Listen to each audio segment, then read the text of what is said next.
feedback if need be. Oh, now we're live. Well, that's great. So we have an agenda before us that has a few late items to be added for consideration. First is a correction to the section 9.1A for electoral area directors and Tofino. So let's just change to the item, not to the materials. And additional reasons to go in camera under section 16 as per the community charter, section 91J and section 21.1A2 of the Freedom of Information and Protection of Privacy Act. Okay, folks, do we have any items for other consideration, or please go ahead? I'll make that motion. Thank you, Director Cote. Do we have a seconder? Second. Thank you. I think that was Director McCarthy or Director Coots. I think it was Director Coots because he just disappeared. Yes, it was me. Sorry. Okay, no worries. Okay, any further comments? Okay, seeing none. All those in favor? All opposed? Motion carried. Okay, so that brings us to declarations of conflict of interest or gifts. So I have a perceived conflict of interest and an actual one since I'm a director for the TFO 44 item. So I'll be removing myself from item 5C. And I see Director Haggard, do you have a comment? Yes, I would like to declare a conflict of interest for item 5A. I am a member of the Alberni Golf Club. Yes. Okay. Thank you for that. And any further? Okay, seeing none, we'll move on to item 4, which are the adoption of minutes. The only one we have is the Board of Directors meeting dated August 26, 2020. Move adoption. Thank you, Director Cote. Do you have a seconder? Thank you, Director Cam. Does anyone have any errors, omissions, deletions, addition? No? Okay, seeing none. All those in favor? Motion carried. Okay, so that brings us to item 5A. So during petitions and delegations, we normally give 10 minutes for a presentation. When you get close to that 10-minute mark, I'll hold up one finger or two fingers, depending on how many minutes you have left. And if you're close to the end, we'll probably just let you finish, but we do have to pause and figure that out. That doesn't include questions and answers, however. It's just the presentation item, and we'll go from there. And when we get to item 5C, there will be a pause as I am disconnecting, and I think Director Haggard has already been put into the waiting room. Is that correct? Yes, that's correct. Okay, thank you, Janice. Okay, so we can welcome Mr. Ken Sanders, President of the Albany Golf Club, regarding the property tax exemption request. Thank you and welcome. Thanks very much. Yeah, my name's Ken Sander. I am the president of the golf club, and I have been coming to the Regional District Board regarding this tax exemption for, hard to believe, but this is the 19th year. And we've been very appreciative of over the years that the board has recognized the value that the golf club brings to the community. And the fact that we are a nonprofit organization does make it eligible for this grant exemption under the Government Act. So I just wanted to say, normally I get to come here and mention about all the things that we've done in the past year. And I guess I could start by saying since I last talked to you, everything went pretty normally up until a little after Christmas. And then, of course, as we all know, our worlds fell apart a little bit. So the golf club has certainly been impacted by the COVID pandemic. And as a result of what's been going on around us, we've had to, seriously alter the way we do business. So it's changed our operations for this golf season.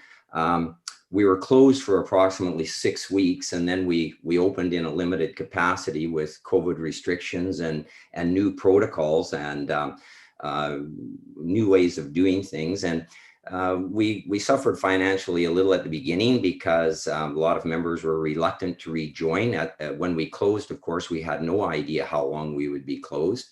And then as the rules changed, we were eventually able to open and gradually expand our facility. So the membership has returned and been very supportive, and we're very happy about that. They helped us through these difficult times. All the functions, all the tournaments, all the special events, however, had to be canceled. All the things that we've been doing every year for many years are all put on hold. Our restaurant and bar reopened, but of course with the protocols, there was restricted hours, restricted numbers, restricted seating, and all kinds of measures to be followed to make things operate. But we've complied with all the WorkSafe instructions, and we've been doing well, I would say, given all the circumstances. The problem for us has been, of course, that our revenue stream has been disrupted in a very big way. While our operating expenses have increased. We've had to hire extra people to sanitize. We've had to buy special equipment to sanitize some of our mechanical equipment. And we've just had to have more people doing more things to keep us operational. We were sad to see that we didn't get some sort of relief from the provincial government regarding the increase in minimum wage. And so while our expenses were going up, our costs were going up, our revenue was going down, one of the things that hit us on top of all of that was one more increase in our wages. But, that's the way it is. We've managed to work through all of this, and we're happy to say that there are a couple of upsides, I guess, to the way the year's gone.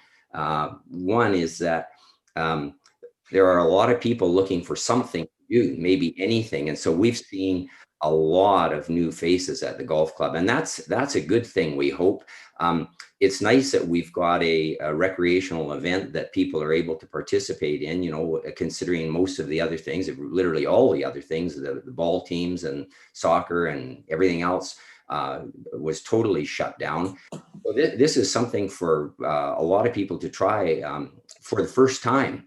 And so our green fee revenues have gone up considerably this year, which is nice. And we're hoping that in the long haul, this will, bring an increased busyness to us in the years to come, because hopefully a lot of people who are trying the sport for the first time are enjoying it. And we're getting a lot of feedback from people who have never played before. So we think we're really expanding out into the community, which is a, hopefully something good coming out of all of this bad stuff. The only programs that we were able to maintain through the summer were the things with the kids. We were able to maintain our junior program because of the distancing that we could create. We were able to maintain our lessons with Parks and Rec. And both of those things were really well attended. And so that worked very well for the kids, and it worked well for us as well. Like all businesses, I guess, small businesses particularly, maybe, we will continue to struggle through the winter. All of our functions that we normally have in the winter, which generate revenue in the off season, they've all been canceled. Of course, there's no Christmas parties, there's no weddings, there's nothing like that, no tournaments. So we know already that our revenues will be down in the winter, and we will be relying on our line of credit to get us through until the spring, when people start to pay their dues again. And hopefully things will be running and somewhat normal next year. Although honestly, we anticipate that there still will be a holdover effect from all of this, and we will be impacted, but we will just working at the things that we have to do, cutting the costs where we have to keep the doors open. So as usual, I would say that, this tax exemption is a very big deal for us. And this year, possibly more than ever. We thank you for your support in the past. We know that you recognize the value that the golf club brings to the infrastructure of the community, and the benefit that it has for the community and the entire regional district. So we're hoping that the directors will once again find it a valid request and support it. And I'd like to thank you. And if there are any questions, I'd be happy to answer them. Thank you for that. Are there any comments or questions? Dr. Cote. Thank you. Through the chair, Mr. Sanders, I'd really like to compliment the golf committee, or the golf course business, for allowing the kids to come back and supporting that. I think it's a wonderful opportunity for local youth in our community. And it's good to hear that a lot of people are getting out there and enjoying the space. I think that like a lot of other communities, golf courses are being identified as new resource for entertainment and exercise. And I think it's great, and I do support this. Thank you. Thanks very much, Penny. That's great. Are there any other comments? All right, on behalf of the ACRD, I'd like to thank you for your presentation. Great, thanks very much. Okay, that brings us to the next item. The next item is Miss Samantha Charlton, and the Food Climate Action Initiative. So, welcome, and please go ahead. Hi there, I'm going to share my screen so that I can put up a presentation for everyone. So just bear with me for a moment while I do that. So hopefully everyone can now see my presentation. Okay, looks good. So I'm with a group called the BC Agriculture and Food Climate Action Initiative, and we are a federal and provincially funded program working in partnership with the Ministry of Agriculture and the agricultural industry.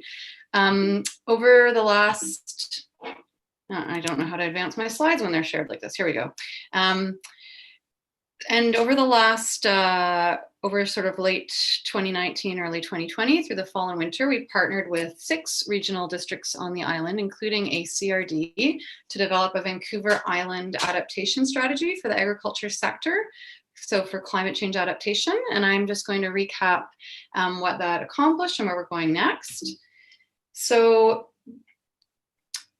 first, just a little bit of background of our initiative. So it's an agricultural industry-driven program. So it was founded by the BC Agriculture Council, which is a producer-based organization. And the first step was back in 2010, our program released a plan looking at climate change action, looking at both mitigating greenhouse gas emissions from the agriculture sector, as well as how the sector would adapt to environmental risks of climate change. So fast forward, starting from that one early report, our focus shifted solely to adaptation.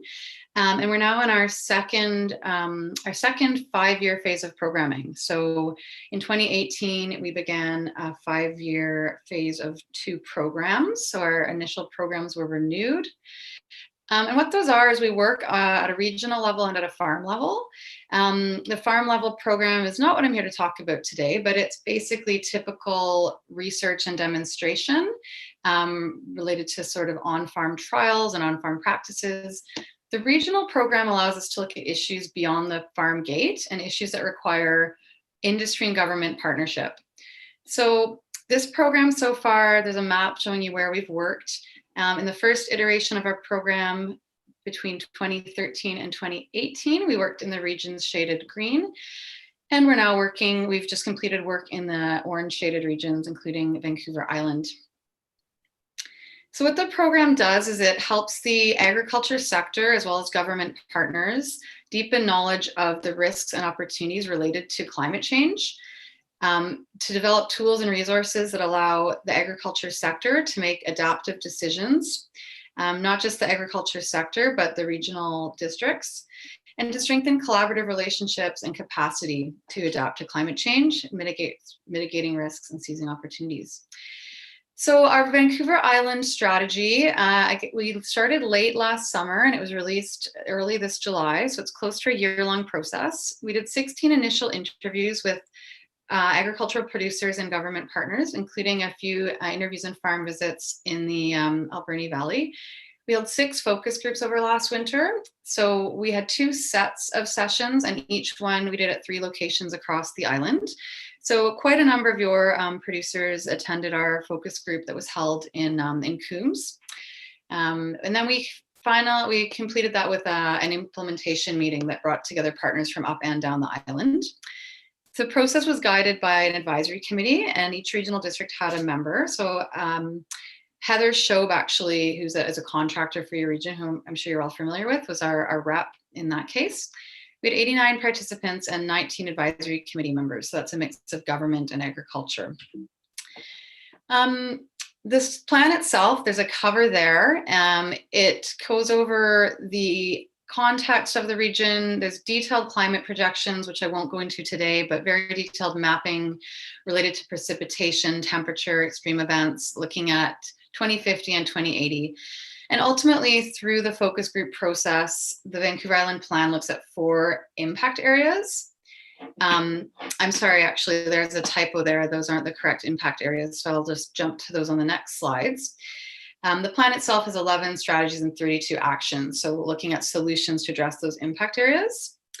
So what the areas are, the first one is warmer and drier summer conditions, something that I think we're becoming more and more familiar with on Vancouver Island. The climate projections are showing that average temperatures are increasing year-round. Summer precipitation is definitely decreasing on average. Extreme heat days, so both warm and hot days, are increasing, and winter minimum temperatures are going up, which is affecting overall hydrology and water availability.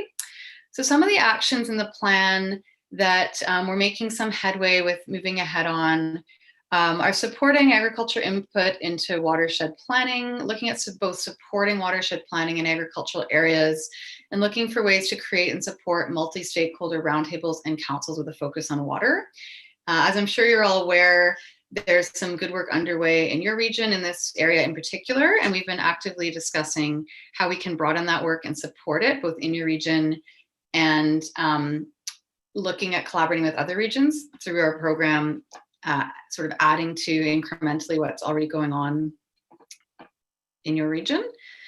The next area is changing pests and beneficial insect populations. Again, I won't read all the climate change, the key climate change factors there, but a lot of this has to do again with increasing average temperatures and in particular increasing winter minimums, which allow pests to both overwinter in cases where maybe they haven't before, and allows them to have more reproductive cycles in a year than historically.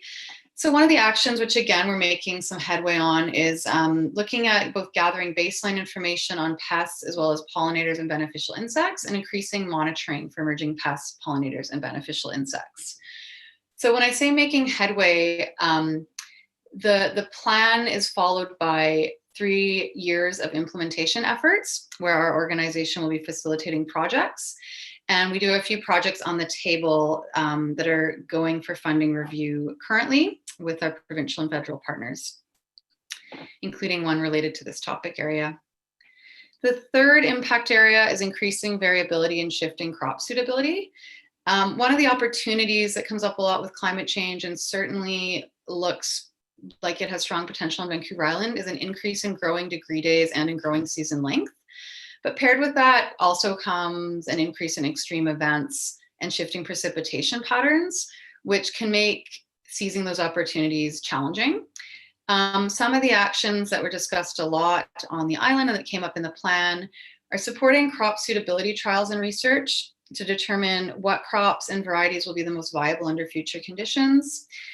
Modeling research and knowledge transfer related to changing suitability, which will ultimately provide farmers with information regarding crop selection.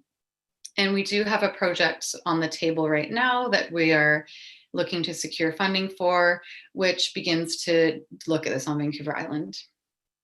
The fourth and final category is increasing precipitation and extreme rainfall events. So this both includes an increase in annual precipitation, but most of that is concentrated around autumn, winter, and spring, which causes production problems. And it's also coming as more extreme and frequent events. So the rainfall is not coming and is not projected to come evenly, but rather in very large extreme rainfall events. One of the actions there is to document runoff impacts onto agricultural lands and really expand awareness and understanding about this issue with a range of stakeholders. Across Vancouver Island, in certain hotspots, we have a lot of anecdotal information about this issue, but it isn't necessarily quantified. So that is more of a sort of a policy piece, looking at what can be done on a larger scale regionally, and then more on the farm level, supporting producers with implementation of runoff and drainage management practices that are more sort of at a smaller geographic scale. So that's a very high level look at the 4 areas. And I've just highlighted a couple of the actions that have risen to the top. There's about 32 separate actions in the plan under these 4 categories, and each one could be its own project. But through the focus groups and working with our advisory committee, we did various exercises to vote and pare them down to the top actions. And since the completion of the plan in the summer, we've been working with our regional working group to further pare down the actions. And the ones I've highlighted today are the ones that have the most traction. For implementation, we have from now until January 2023, $300,000 of Canadian Agricultural Partnership funding, which is a federal provincial funding program, is already committed to projects, and that's across all 6 regions. Our goal is to leverage at least a minimum 100,000 in additional funds to make that funding go a little bit further.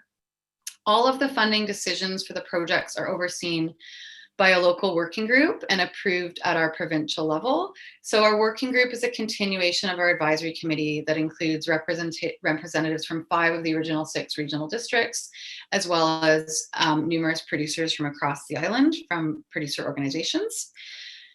For implementation, we also look to partner with many other organizations, and that's how we leverage the additional funding as well as in-kind support.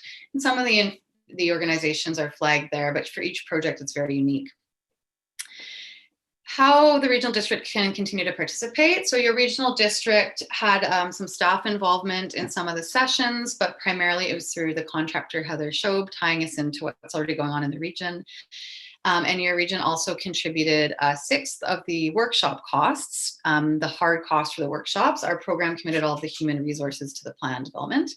And here's a continuum of how you could continue to participate. So participating in the working group on an ongoing basis, assisting with input to the project, so that's an in-kind level, participating in project activities, providing project administration and leadership, or co-funding projects at the most involved end of the continuum. And I know I'm over by half a minute here, but I'm just about done. Some examples of local government contribution in the past. The plan we completed last year in partnership with Fraser, Fort George, and Bulkley, Chaco. Each regional district committed $15,000 for project implementation, so $5,000 a year over 3 years. Kootenay Boundary has contributed a total of $30,000 in the last year and a half, and that's 4 regional districts that actually were part of that plan. And there's a few other examples there where different regional districts have picked one project to contribute to that aligns closely with their regional focus, or some of them have chosen to dedicate sort of a flat ongoing contribution to the program.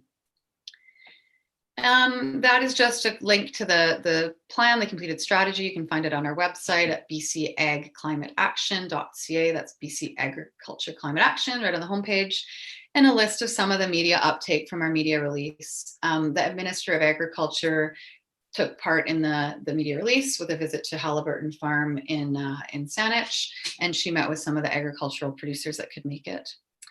So that's just my contact, our website, our program's website for further information. And that is not my email address at the bottom, but my colleague Foster, who worked with me on the Vancouver Island plan, as he will be taking over for me very shortly.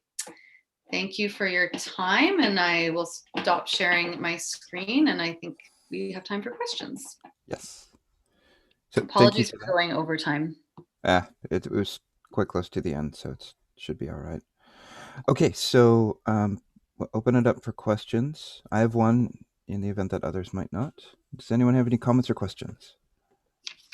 All right, I see Director Bodner, Director Cote, Director Shannon. So please go ahead, Director Bodner. Thank you. I enjoyed that presentation. It was very informative. I would like to know if you also agree that once this, we know that the climate change is very erratic, and because of COVID, things could change a lot, and there's a lot of unknown out there. Do you see this affecting your funding, where you may find your funding, you need a lot of funding in one area and not another, if there happens to be a big change. And when you do look at climate change, how many years do you look at it before you say, oh, we're having we're noticing over so many years that our seasons in the summer are becoming drier or wetter or whatever? So those two things I was just asking. Yeah, so about it affecting funding. So in terms of our core funding for running our program and the 300,000 of project funding, that has all been already committed. So we don't see any of that being clawed back due to COVID. In terms of seeking funding from other partners, such as various private funding agencies, various other levels of government, like regional government, I think it is going to be harder for people and more competitive since there are a lot of needs out there with COVID. So I think that will happen. But we are able to drive projects forward without partners. Like we do have our base 300,000 that we can achieve some work with. In terms of climate change and how many years, we look at 30-year trends. So we look at a baseline of a 30-year trend from sort of 1970 to 2000. And we basically look at 30-year trends in terms of the change over a baseline. And when we're talking with farmers, we talk about the change we've already seen and it's documented in the temperature and precipitation records in the last 20 years. And then we also talk about sort of the next 20 years. So we tend to talk in timeframes where people can maybe still picture themselves farming. We don't really go as far into the future as 2080. Okay, Yeah. Thank you for that. You're welcome. And I have Director Cote, and then... Thank you. So I would have thank you for this presentation. It's quite interesting.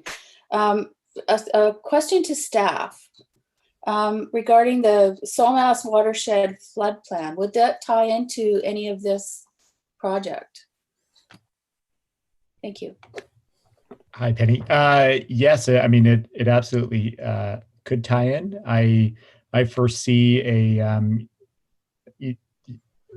the majority of the work that would align with what the CAI has been doing has been our agricultural use of water policy work, right? So whether the Saltmass flooding has an impact on that, I imagine it does.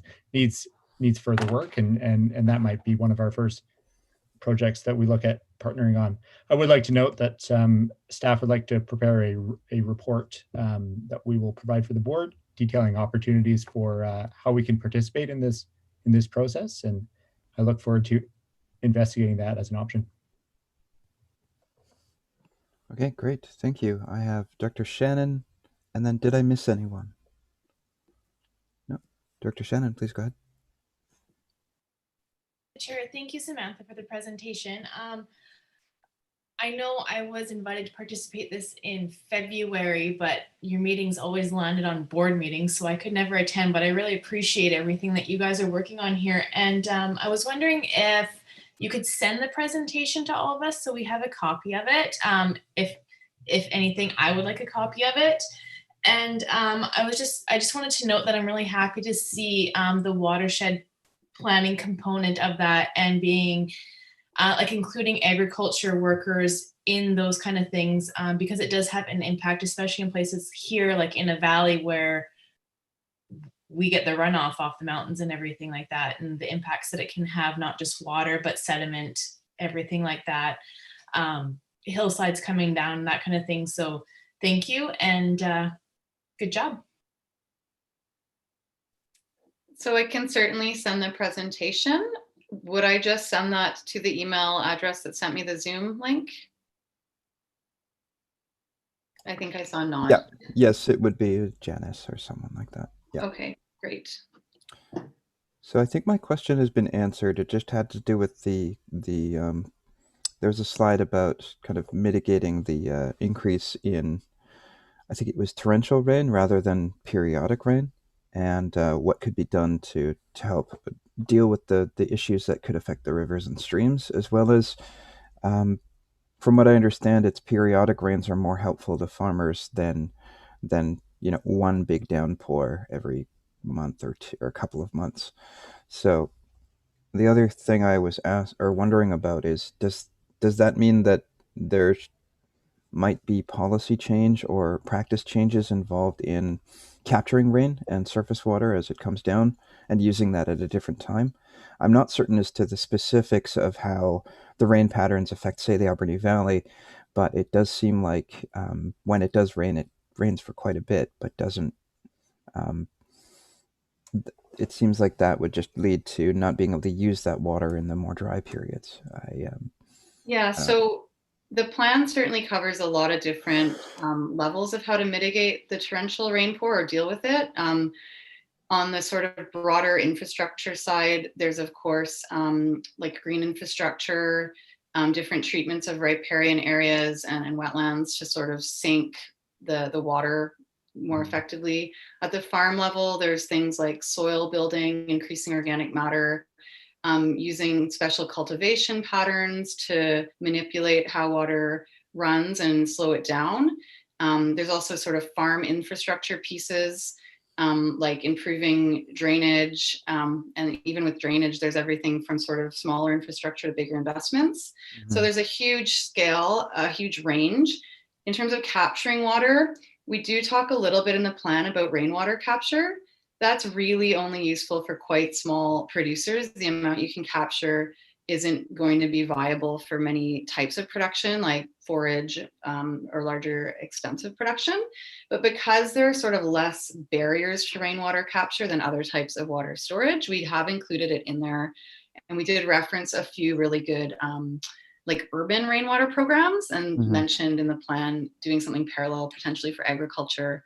But the sector does need broader water storage, which is like really a FLNRO issue. And we try not to get too far into the provincial level policy because we have another sort of scale of work that's looking at that. Yeah. Yeah.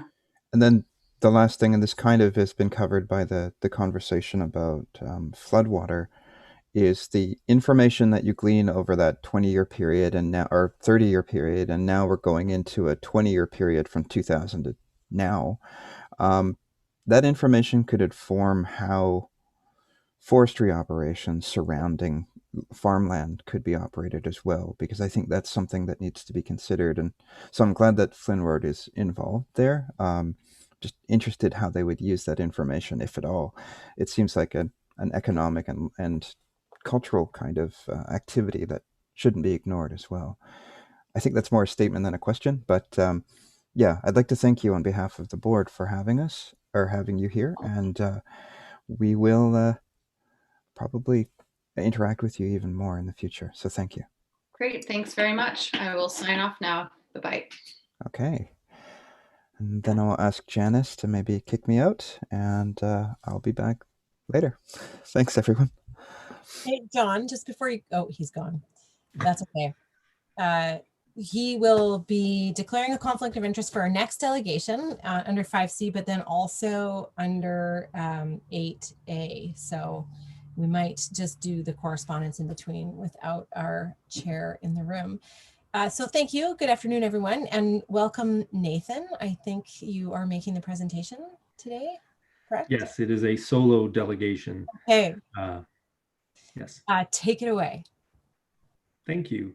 So my name is Nathan Hume. I am a lawyer at Ratcliffe and Company, and I work with Hawaii First Nations and a number of their businesses, including Humis Ventures Limited Partnership, and that's why I'm here today. I was hoping to be joined by Shannon Jansen, who is a vice president and the chief forester of Western Forest Products. She has been unable to join, which is unfortunate. She sends her regrets, but I think I can handle it from here. I'll do my best to answer any forestry related questions, but please keep in mind I'm not their chief forester. I do have a presentation I am happy to share with you if that's something that I can do as well.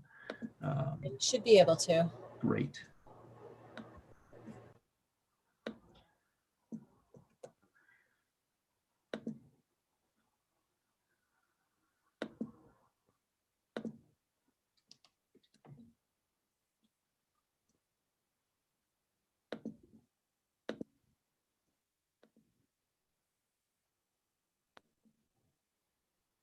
There we go. Okay. So, as mentioned, I'm here on behalf of Humis Ventures Limited Partnership, which is the logo you can see down here, the cedar leaf, the cedar branch, to talk about the TFL 44 and Alberni Pacific Division transaction. So I'm hoping to provide an overview of the transaction, which I know has been in the news since it was announced in March. Summarize some of the benefits this transaction will bring to the Alberni Valley, answer any questions you have, and then we are seeking support from the ACRD for the transaction in the form of a letter of support to the provincial government. But before we get to that, I'll take you through a description of what we're trying to do here. So this map is showing essentially three things: the island with Port Alberni and the inlet there, the Hawaiiat-Hahouthli, the yellow area outlined here, and then the shaded area is the tree farm license itself, TFL 44. That's the license issued by the provincial government to harvest the trees in that area. And you can see it is not contiguous. It's been built up over time and changed a number of times, but that is the current lay of the land. That's the primary business that we're talking about here, the TFL itself. But we're talking about it because it touches on two key issues for Humis, for Hawaiiat, and for Western, and that's reconciliation and revitalizing the forest business. So this transaction builds on a strong positive history between Hawaiiat and Western, including a reconciliation protocol the two parties signed in 2018. Since then, last year, Hawaiiat formed a special investment body, Humis Ventures, which acquired a 7% interest in the TFL 44 Limited Partnership. And now, the new transaction, which was announced in March, Humis is actually going to take a majority interest in the TFL 44 Limited Partnership, which is the entity that runs that TFL 44. Humis is also going to take a 7% interest in the Alberni Pacific Division sawmill, which will be put into a newly formed limited partnership and held alongside Western. So the transaction has two pieces, the TFL and the sawmill, but it's also a real deepening of the relationship. Western will remain a significant minority interest holder in the tree farm license, and it will remain a majority owner of the APD sawmill.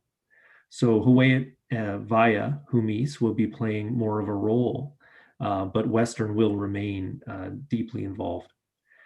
So you can see at the bottom here, we've summarized a few of the major strengths of this arrangement: increased involvement for Hawaiiat in TFL, which again overlaps with their traditional territory, strengthening the long-term sustainability of the forest sector with a focus on Hawaiiat's traditional values in the operations of the TFL, and continuing that strong environmental stewardship while also creating more opportunities for First Nations in the region.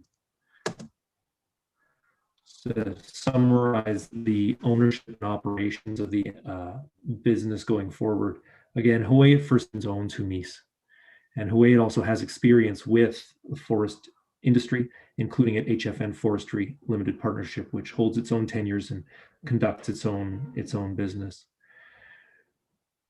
Humis is going to be acquiring that majority interest in the TFL 44 Limited Partnership, as well as the TFL 44 General Partner. That's due to the structural nature of a limited partnership. As I mentioned, Western will remain a significant minority owner of the TFL. So this is part of a long-term relationship. This is an ongoing relationship, not the end of Western's involvement here. They are very much committed to the partnership and committed to the region. Humis will appoint a majority of the directors of the TFL 44 general partner. So Humis will be, appointing the people who call the shots at that business. And that is the entity that has held and managed the tree farm license since March 2019 and will continue to do so. So this is not a structural change in the way the business is operated. It is an increase in Hawaii's stake, but communications with the public, the operations of the business, those are expected to continue the way that they have.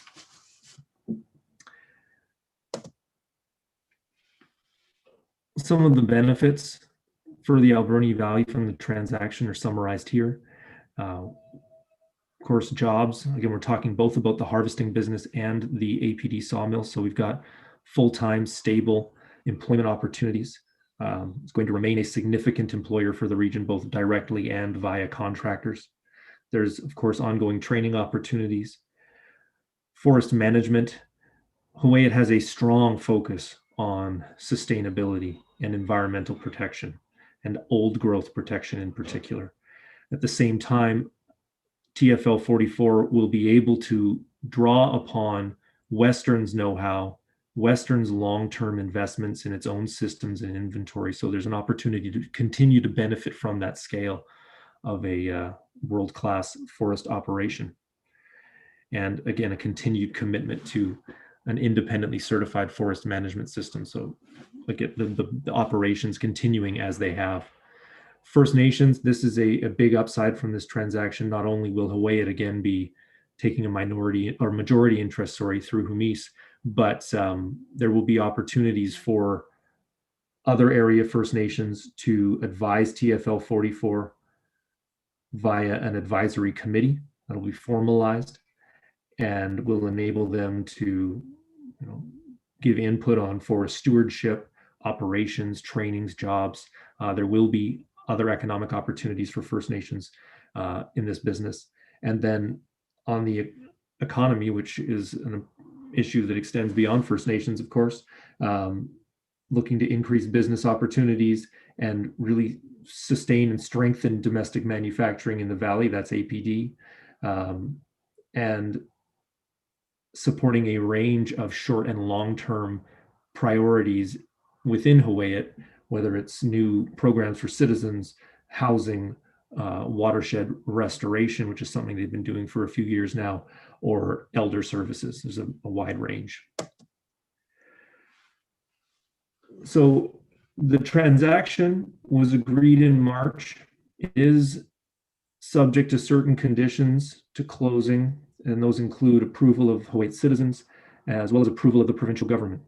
And so the reason I'm here today is not only to summarize the transaction and try to answer any questions you have, but also to seek formal support from the ACRD for this transaction by way of a letter to the provincial government. The government will be considering this transaction, in particular, whether it is something that's in the public interest. That's part of any transaction involving a forest tenure. And Humis and Western are hoping to have the ACRD support for the transaction. So I see I'm slightly under time. I am happy to take your questions, and thank you very much. Thank you very much, Nathan. So for the board, let's consider any questions that you might have of Nathan right now. But we do have, just following our correspondence section, the actual request for decision around the formal letter for support. So I'd ask that we wait for the motion making until then. But right now, just open the floor and ask if any directors have questions for Nathan. Yes, Director Roberts, and then we'll go to Director Haggard. Yeah, thank you for that. Thank you, Nathan, for that presentation. It's very interesting. I did a lot of reading on it, and I understand it. I have a couple of questions directly, and that's with regards to once the timber is harvested, is it guaranteed to go to the mill, or are we talking potentially offshore log sales? And do you have any information on that?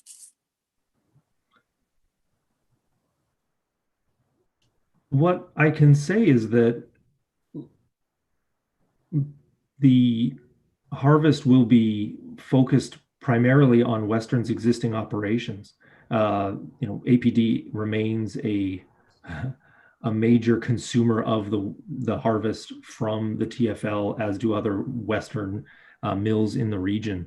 I'm not privy to the long-term plans of the TFL 44 GP board, but I do know that Western wants this wood, Western needs this wood, and will continue to use the wood.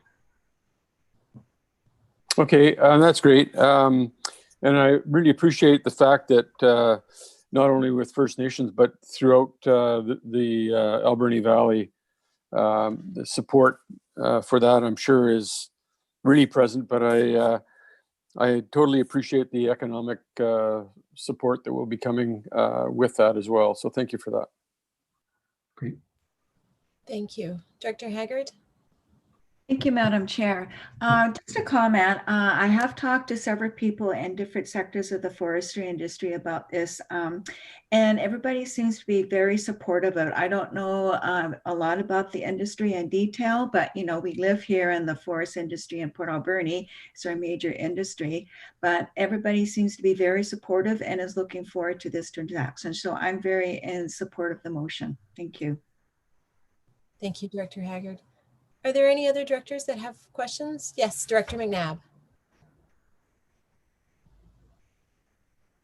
Yes, I mean, I'm very supportive of the efforts of Huu-ay-aht to further their economic situation.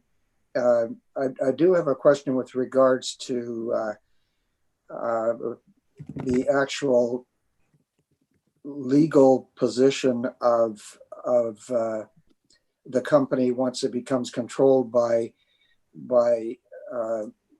basically Huu-ay-aht and Hamis, whether the standards will change in the forestry sector, the logging sector, with this control that's First Nation control.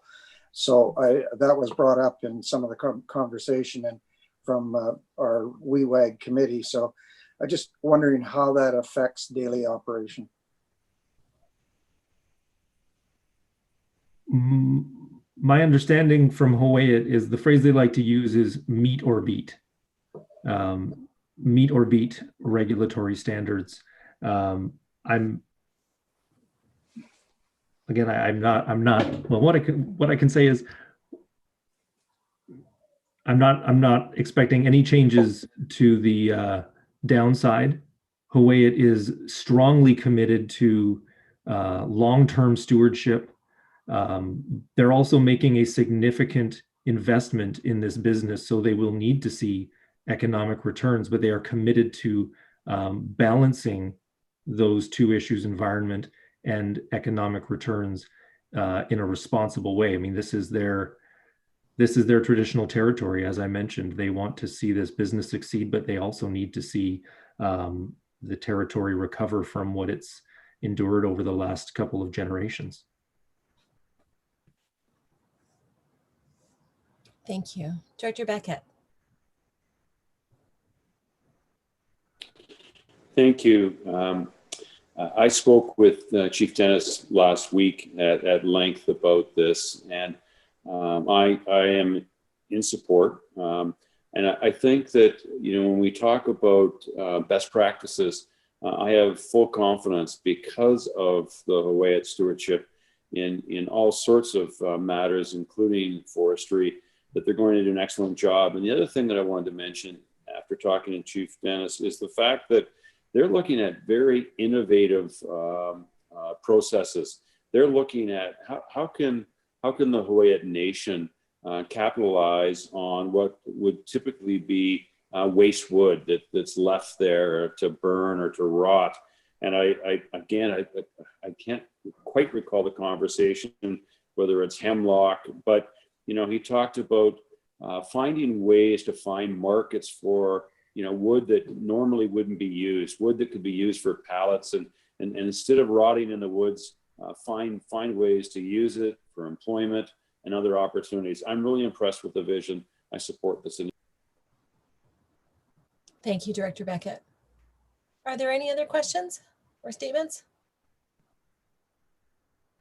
Okay, seeing none, then thank you again, Nathan. you're very welcome to stay to watch what we do, or you can hop off and watch us on YouTube, but I think it's no big deal if you just stay right now. So directors, we'll just switch quickly. Director Jack knows this. He's going to stay off for now. We'll quickly take care of our correspondence, and then we'll get into that motion making under the request for decision under 8A. So we do have the one letter from Island Coastal Economic Trust. And were there any questions or comments about that? Seeing none, then motion to receive this item for information. Thank you, Director Shannon, seconded by Director McNabb. All in favor? Thank you. Motion is carried. Okay, and then we'll get into item 8A then. So this is where I don't know that we need to talk about it much more, because I think there's a lot of support for this, which is really fantastic. So I'd ask if anybody wishes to make a motion. Director McNabb. Yes, Madam Chair, I would move that the ACRD Board of Directors support the proposed transfer of tree farm license 44, providing Hamis Ventures Limited Partnership of 51% ownership of the Tree Farm License 44 Limited Partnership, and Western Forest Products Inc. a 49% ownership of Tree Farm License 44 Limited Partnership. Thank you. Second, Beckett. Great. Moved by Director McNabb, seconded by Director Beckett. Any final question or comment or perspectives on this? Seeing none, all in favor? Thank you. The motion is carried. So Nathan, we will get you a letter, and thank you very much again. And we'll get Director Jack back in. Perhaps I should text him. Does he have to re-click the link, Janice? I just let him back in. So you did. Okay. Yeah, I'm back. Perfect. Okay, great. Back to you. Okay. So I assume that we're now on item 8B. Is that correct? Yes? Okay. So that brings us to item 8B. Oh, they're not lettered on the item that I have. Okay, so the next item is the request for a letter of support for a Port Alberni makerspace. I don't know who will be giving an update on that, however. Jenny Brune will give an update. Okay, she is connected, so I'll just wait for her camera to boot up. Maybe.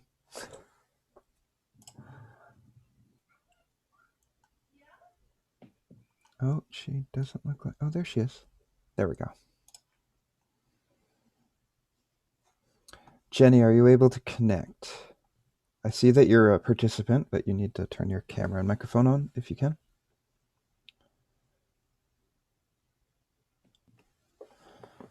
Okay.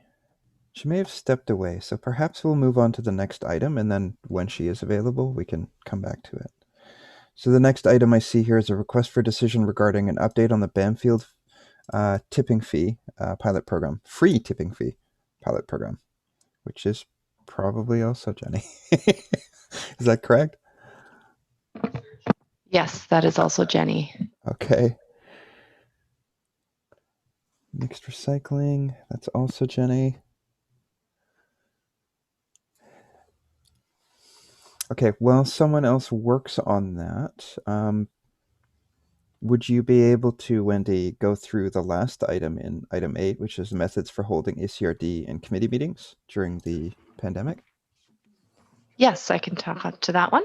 Okay, I think that's A, B, C, D, E, item E. Item E, yes, that's correct.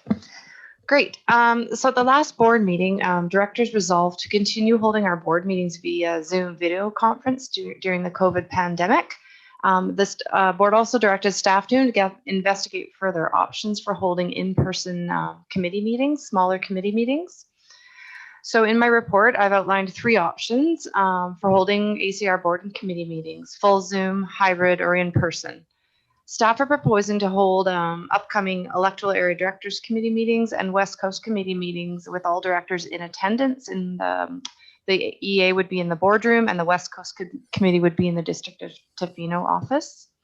So we're working on that right now. Public will have 2 ways of participating now, or actually 3 ways. They can appear as a delegation to any of our meetings. They can register to participate in the Zoom meeting, and they can still email responses at acrd.bc.ca with any questions or comments on any agenda items. In order to provide flexibility in the method of ACRD meetings, staff are recommending the board pass a resolution authorizing the board chair and vice chair to work with the corporate officer to select the best safe option for our meetings during COVID. So if there's any questions, I'd be pleased to answer them. Director Shannon?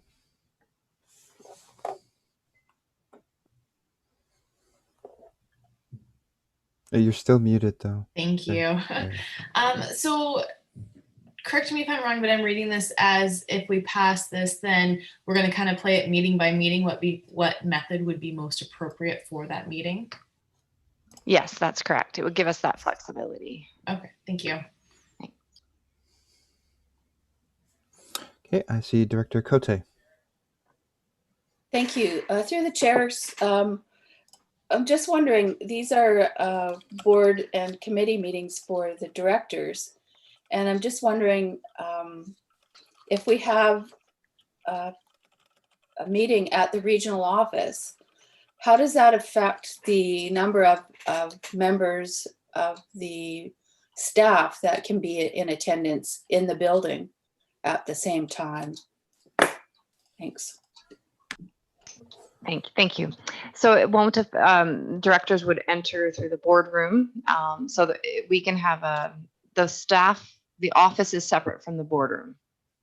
So right now our maximum is 8 in the boardroom and 10 out in the for the staff in the office. So that wouldn't be affected. Yeah. Okay. So with the 8 in the boardroom, that would be 4 staff?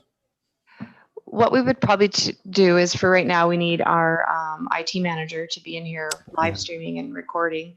So probably 1 staff member, the remainder of staff and the public would continue to participate by Zoom. And today I'm actually sitting in the boardroom. It says George Rose, but it's actually me. Just trying out our equipment to see how it works. Okay, that sounds good.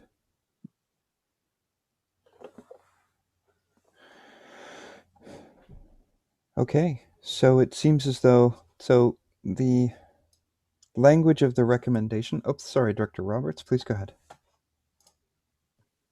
So if we're limited to the number of people in there, including directors, what would we do? Rotate through for meetings? Like have 4 or 5 directors at one time, and then I know we talked about Zooming for those that couldn't attend, but would it be, you know, if you want to rotate through and have 4 or 5 directors at one meeting and then another time the other 4 or 5, if it's possible?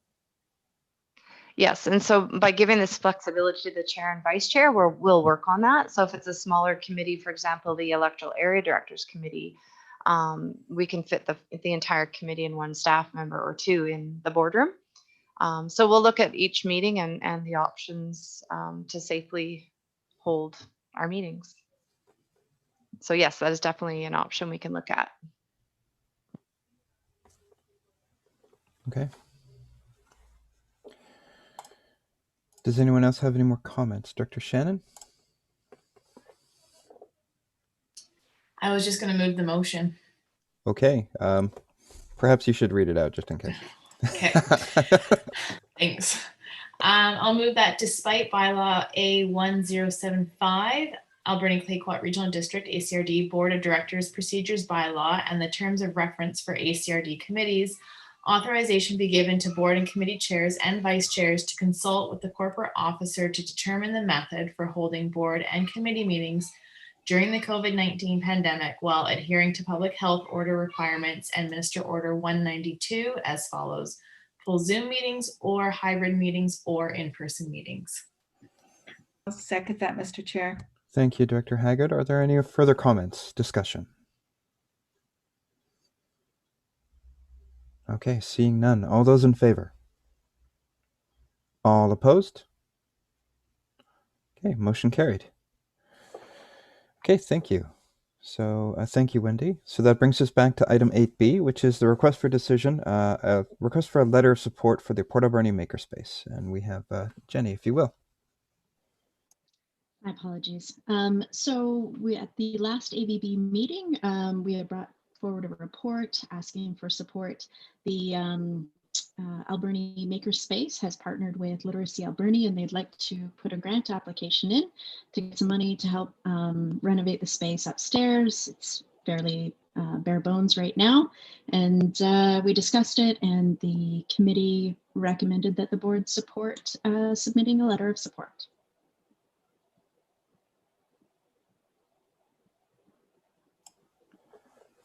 Are there any comments or questions? Okay, seeing none. We do have a motion here as well. I'll make the motion. Okay, thank you for that. Just got to find it again. There we go. So the motion states that the ACRD Board of Directors approve a letter of support to the Port Alberni Makerspace grant application to the project-based labor market training program under WorkBC Employment Services for the interior upgrades for the leased area of the upstairs of 3rd Avenue Recycling Depot. There should be a da in there somewhere. Thank you, Director Johnson. Okay, any further comments, Director Cote? Thank you. I think it's a great project for the community, and it was discussed at length at the Alberni Valley Banfield Committee. And it's my understanding that there's no cost to the community, that this is a grant to fix it up the space upstairs at the Recycle Center. So support this. Thank you. Great. I only had one question in regards to this, and it doesn't have to do with the letter of support, which I completely approve of. Are they planning on getting into things like 3D printing and design, or is this more like, yeah, they are? Okay. They are. That's good. There's a lot of opportunity with 3D printing, especially now that they're also doing 3D printing with resin. So, okay. If I may, one of the, just an interesting point that you raise, because we do receive plastics there, they're looking actually at if they can recycle plastic to create 3D printing and have a 3D printer there. So kind of very exciting. Great. Okay. So with that in mind, any further comments? Seeing none, all those in favor? All opposed? Seeing none, motion carried. Thank you very much. So that brings us to the next item, which I think it's still you, Jenny, is the update on the Banfield free tipping fee pilot program. This item also went to the AVB last meeting, and we discussed it. We had 17 vouchers used out of just over 1,000 in Banfield. These vouchers are to allow residents to basically take loads to the Alberni Valley landfill, and they don't pay the tipping fees when they go there. That's because it's very expensive for us to operate the transfer station, and we pay for those transportation costs. There's a benefit to the regional district if we can get people to haul those materials by themselves. It was discussed at the committee, and the committee felt that due to a lot of things going on, including COVID and it being the first year, that it would be really valuable to extend the program for another year and see if we can increase participation. So they passed a recommendation that we extend the program for another year until September 30th, 2021. Okay. Any further comments? Go ahead. Sorry. Yeah, Director Shannon. Thank you. I just want to note that in here it says there's going to be a cost for vouchers. Is there an opportunity to just waive the expiry date of September 30th, 2020, and that the vouchers that have already been distributed are still valid to try and save that? We're looking at how to do the administration for those that use them, so those who have used them, we'll have to reissue more for those people. We're concerned that maybe people have lost them or misplaced them. So we have to discuss that, but we're on the same page with that on trying to reduce or remove costs if at all possible. Yeah.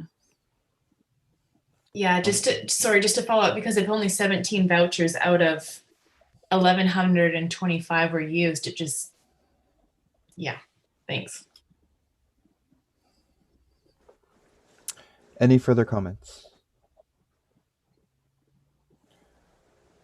Okay, so the motion that's connected to it is just the two-liner at the bottom of page 2. Director Beckett. Chair Jack, I'd make the motion. Thank you. I'd make the motion that the Alberni Clayoquot Regional District Board of Directors extend the Banfield tipping fee pilot program until September 30th, 2021. Seconded. Thank you, Director Roberts. Do we have any more comments? Further comments? Director Cote. Thank you. So this also was discussed at the Alberni Valley and Banfield Committee. Because of COVID and it's a new project, I really think that it didn't have the chance that it could have to be a huge success.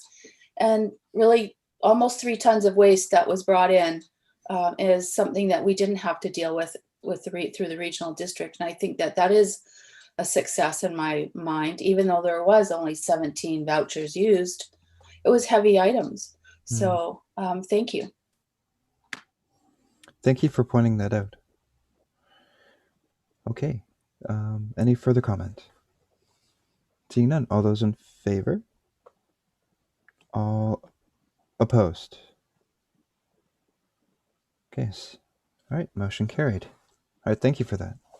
All right, that brings us into item D, which is a tipping fee for commercial mixed recycling at the Albany Valley Landfill. Please go ahead. This item was also taken to the Alberni Valley Banfield Committee. We have commercial cardboard recycling in place for over a year now, and it's been very successful. Many larger commercial businesses will have their own commercial bins, those 6-yard bins at their location. But for the smaller businesses, they really don't have a lot of options unless they want to pay for that, because it's not accepted within the Recycle BC program.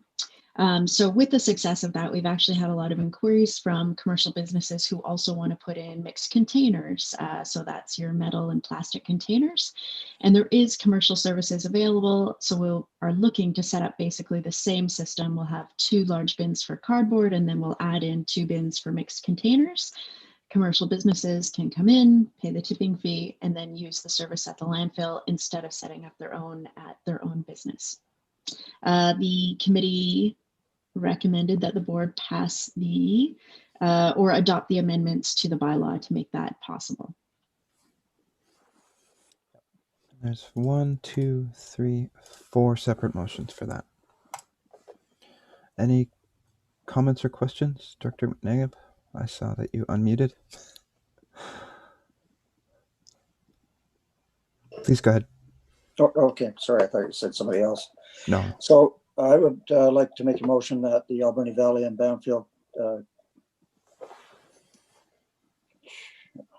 Okay, why does that read like that? Is that the motion we're on?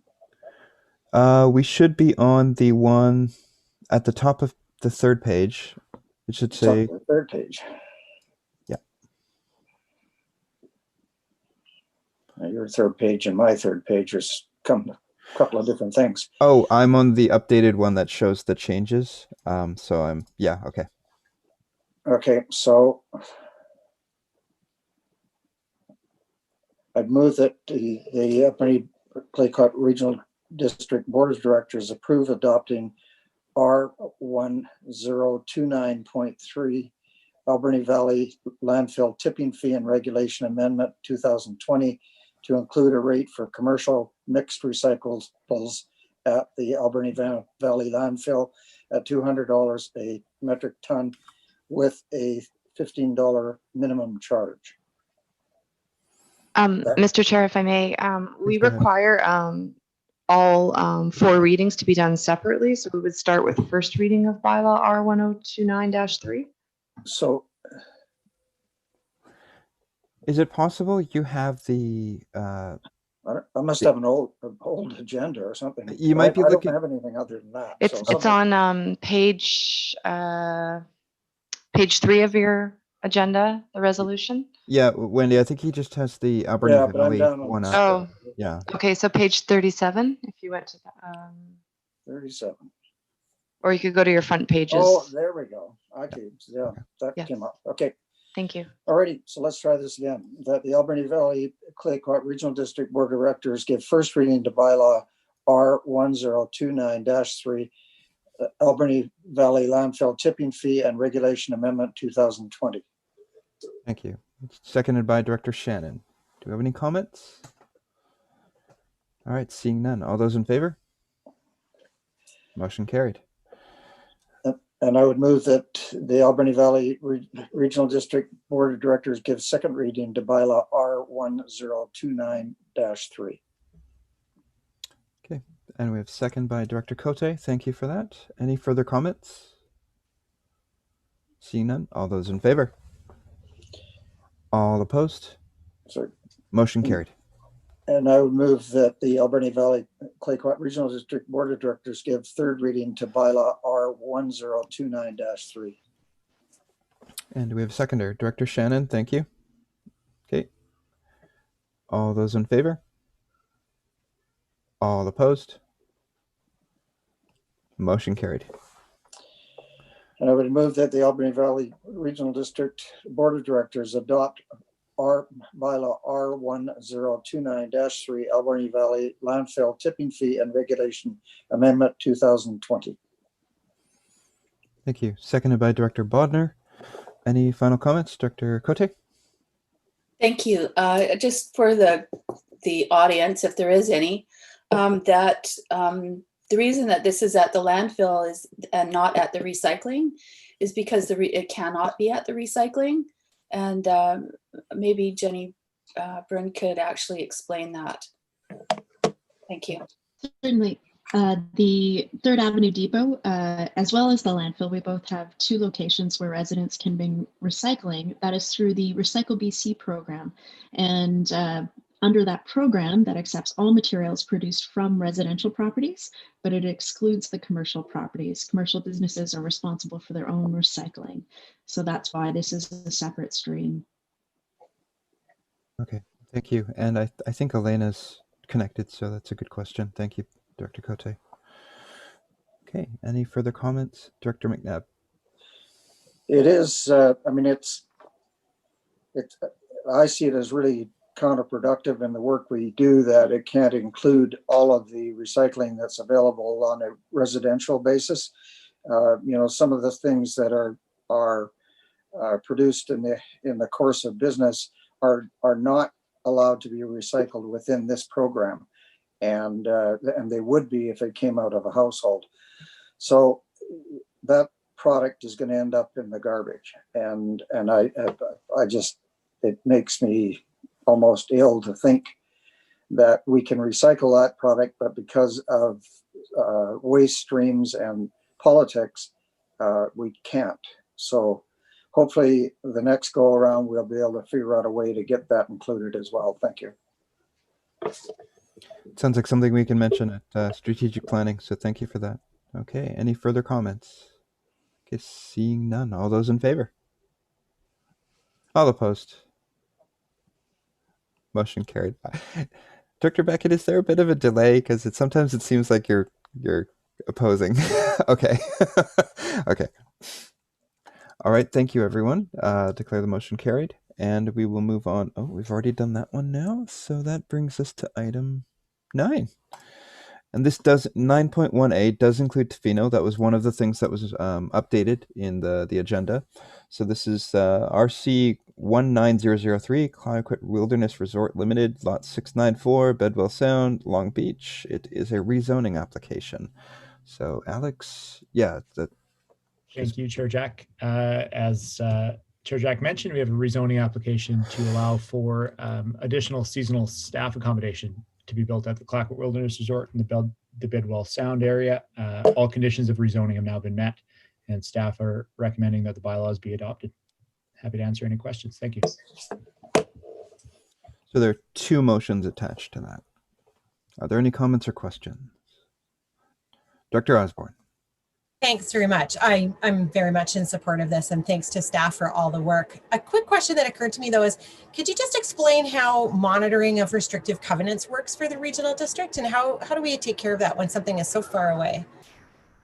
So historically, we have monitored these on a complaint basis. So you know, we haven't proactively engaged on compliance with covenants, but we do have an opportunity to look at it through the building permit process. For example, as inspections are required, we will have staff on the property as they build these facilities, and then we just have to rely on a complaint process primarily. Thank you.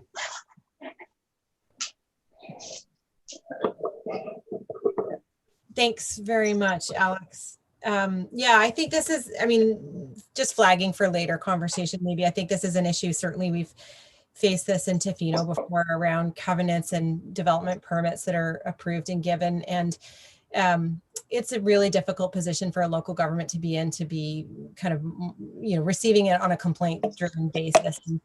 And once a huge tree is cleared, it is gone forever. And there's nothing we can do in our lifetimes that will ever restore what can be lost. So I just would urge anything we can do to really encourage and work with the proponent here and let them know just how important that restrictive covenant is and why. Then we're all much better off for it. Thank you. Absolutely. Thank you, Josie. Okay. Any further comments or questions? Would anyone like to move the motions as presented?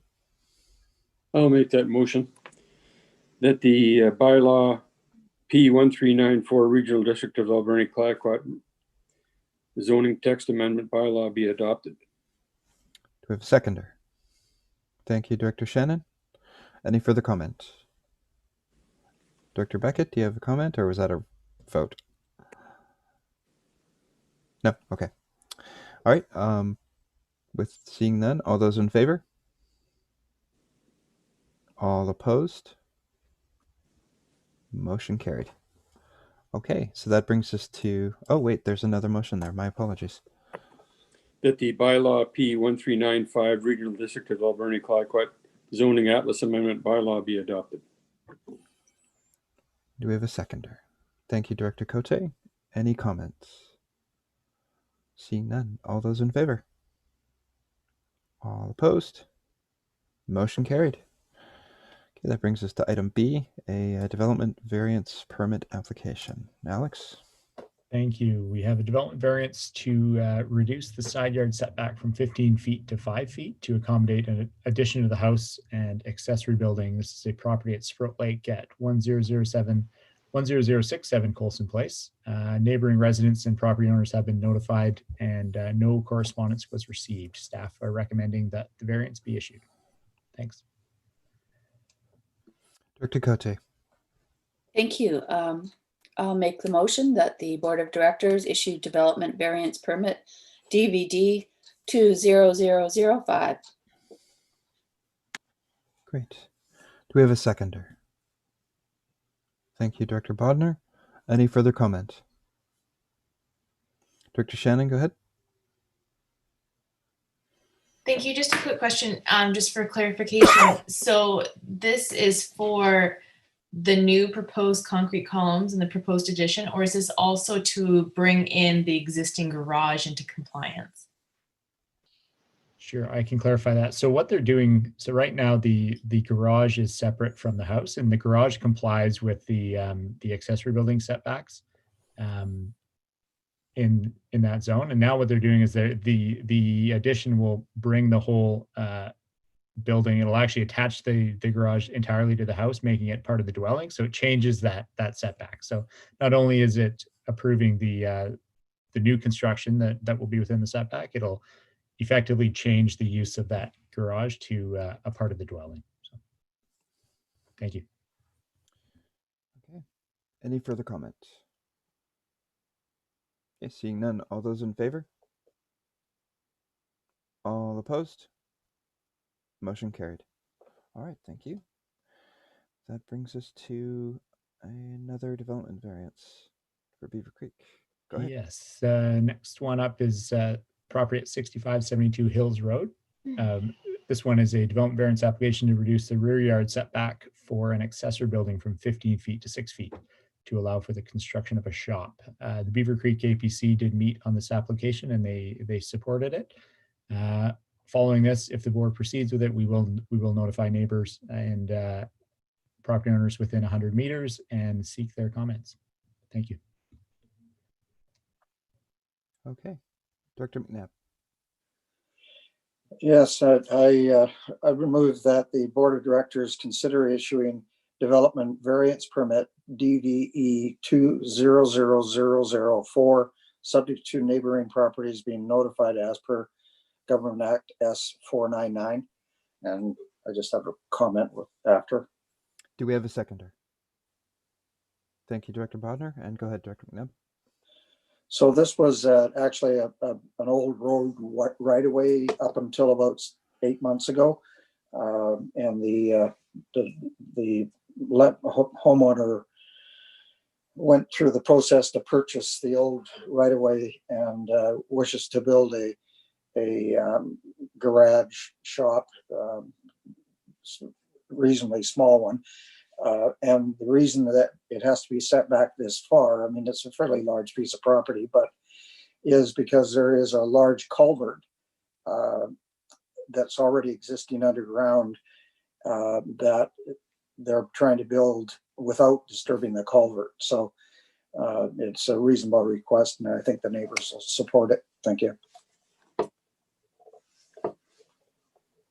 Great. Are there any other comments? Seeing none. All those in favor? All opposed? Motion carried. Okay, and then that brings us to 9.2, which is zoning bylaw review project update. Alex, I'm assuming you're going to give the update? Yes, thank you. So we have a report for you on the recent activity that we've been undertaking on the zoning bylaw review project and the next steps in 2020. Amy Anaka has continued to give leadership on this project. A preliminary referral has been sent out to the area First Nations member municipalities of various agencies, and a legal review is now underway of the bylaw. So these steps are expected to be completed by the end of September, and the draft bylaw will be updated and published for another review by the APCs and the public. More details given in the report, and I'm happy to answer any questions about it. Thank you.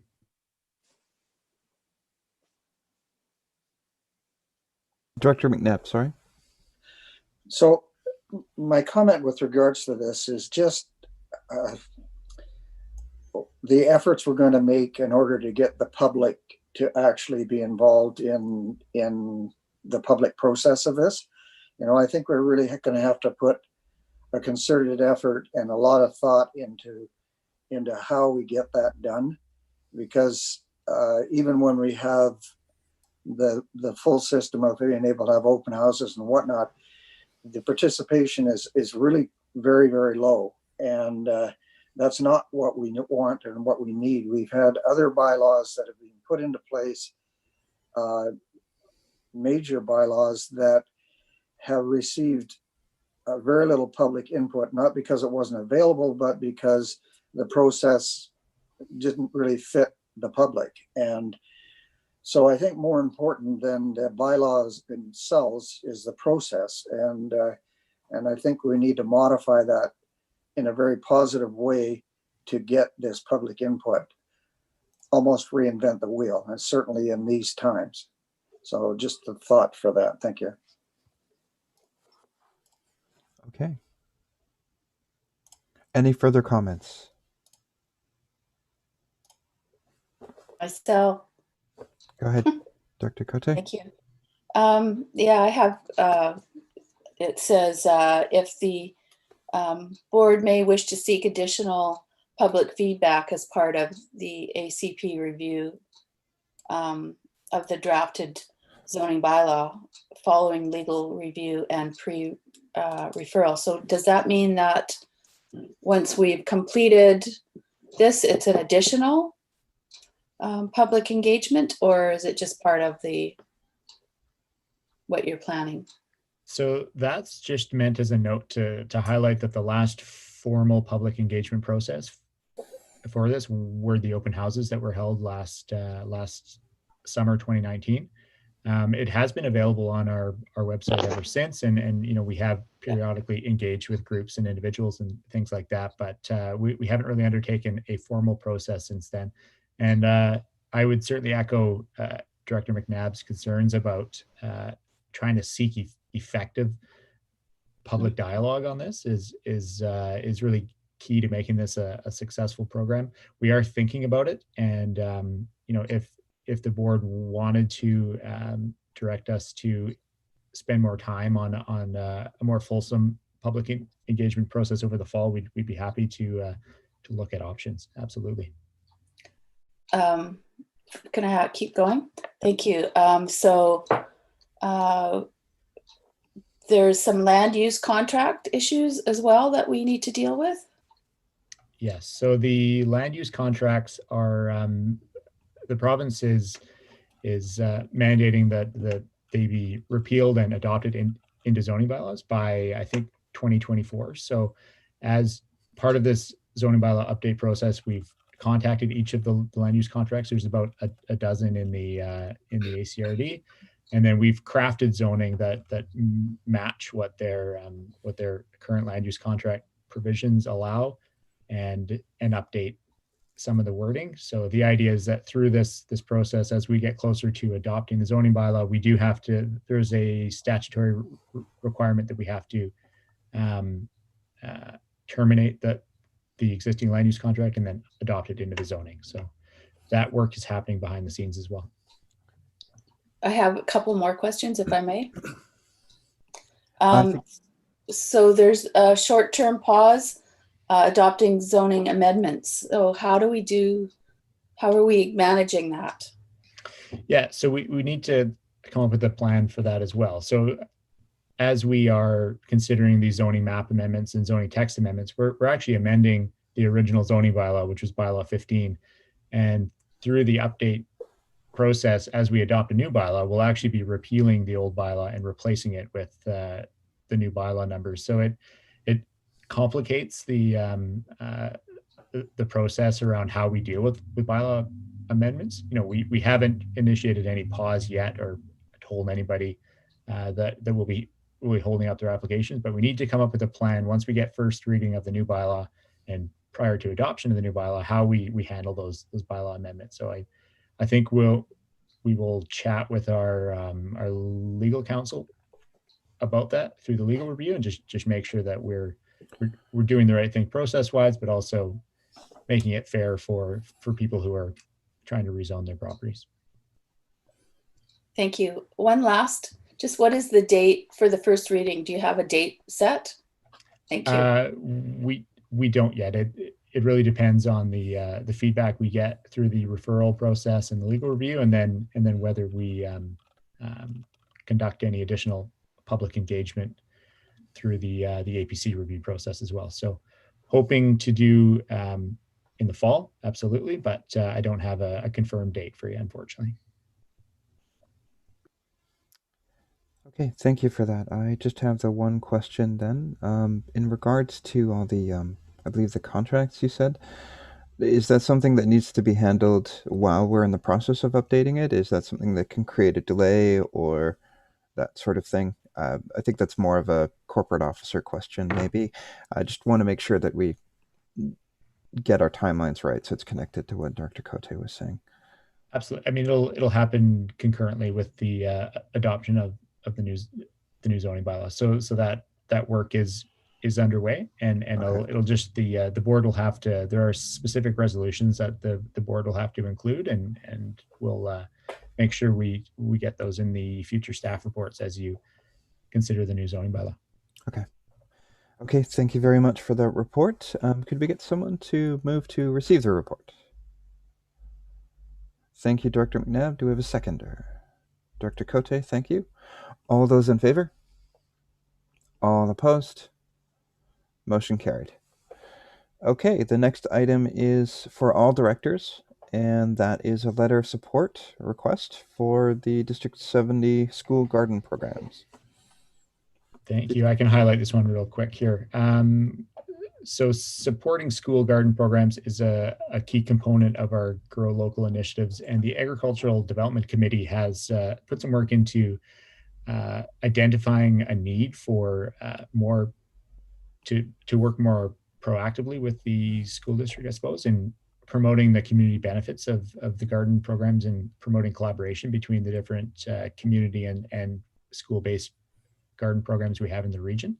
So the committee is recommending that the board write a letter to the school district to share that sentiment and the importance of that, and to build a better connection with our Grow Local initiatives.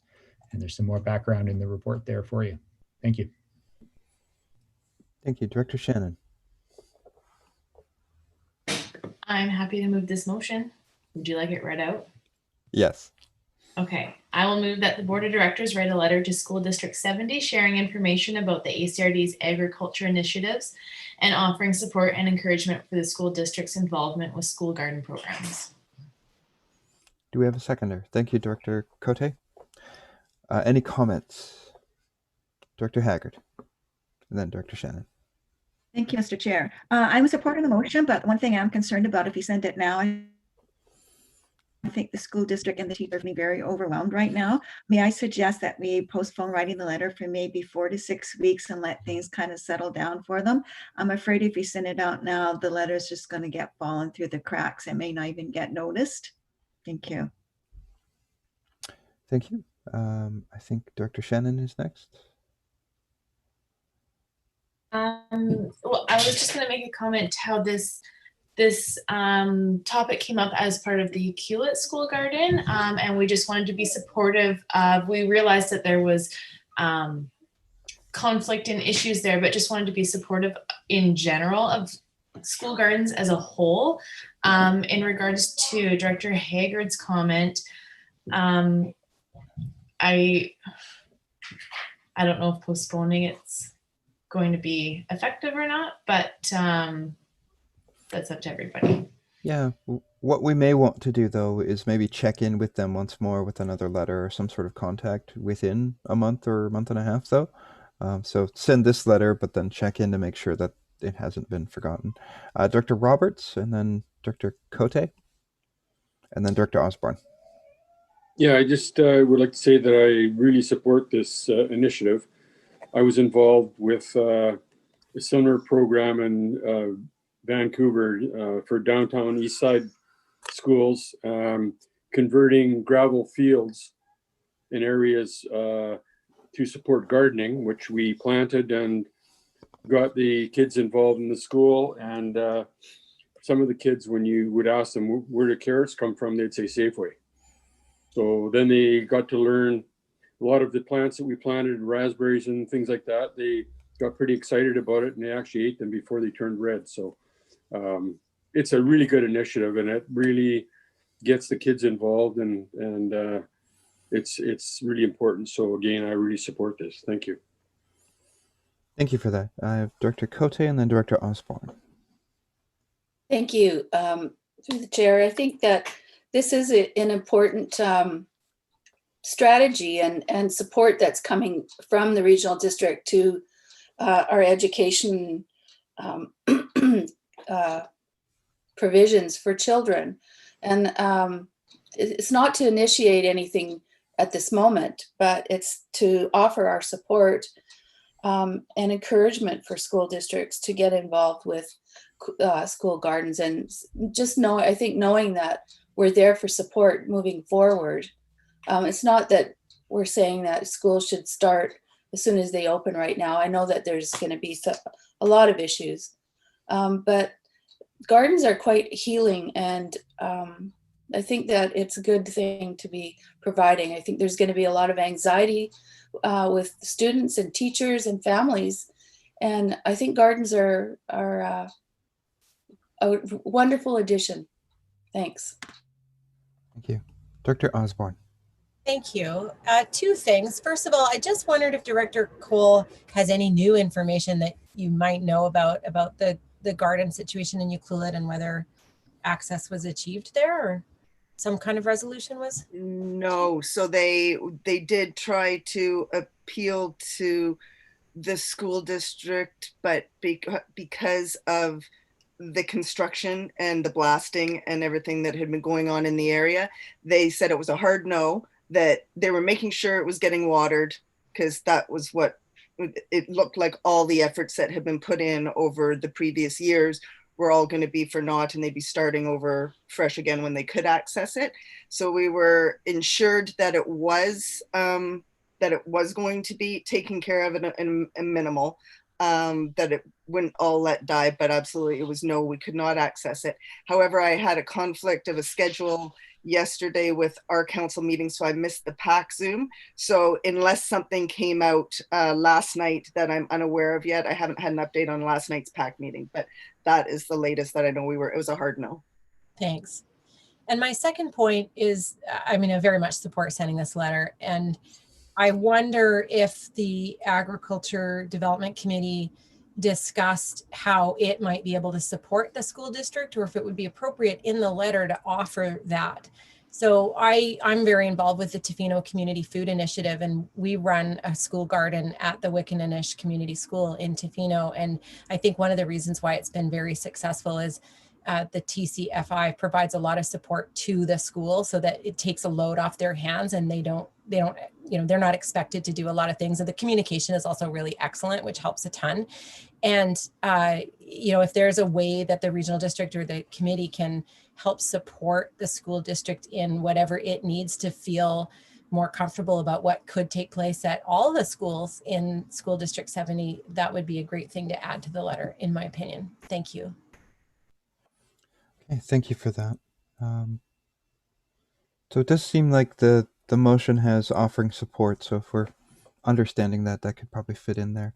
Dr. Bodnar, I see you have a comment. Hey, you're muted though. There you go. Thank you. It would be interesting to see if some of that in the letter could be widened and include farms, where the children can actually see where the milk comes from, or whatever, to expand into other areas rather than just the garden, and sort of build on that as well. Thank you. Director Cote, and then, Alex, if you wanted to go first, and then we'll go to Director Cote. Thank you, Chair Jack. I just wanted to note that that offering our support, I think, is a big part of this, and we have the agricultural support worker program.